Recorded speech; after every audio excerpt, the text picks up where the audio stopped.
po ito sa loob ng isang taon. Bubuksan ko na po ngayong araw kasi po alam magpa-opera ng mama ko sa mata. Okay, ito na po. Titingnan natin kung magkano po ito abutin nito ha.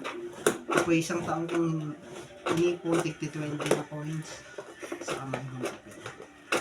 Ay. Up. Ito na po. Bubukas na natin. Yeah. Bigyan mo to.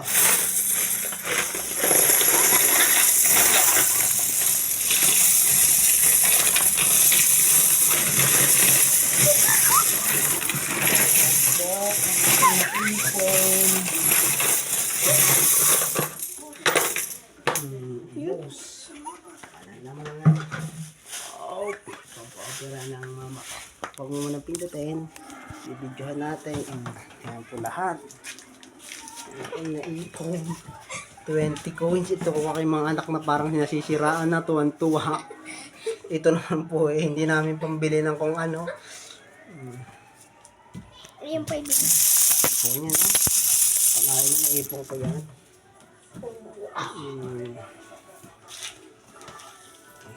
Narinig tuloy yung batang kaya po. Ngayon po may pampa-opera na po ako sa mata ng mama ko.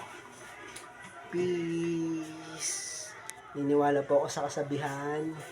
Pag may isinuksok, may madudukot, kaya kayo, mag-ipon din kayo. Para pag kailangan nyo, meron din kayong magagamit na kaya. Okay, sa pambisyo nyo, pang inom, pang alak, kahit pang ano, ipunin nyo na lang. Okay?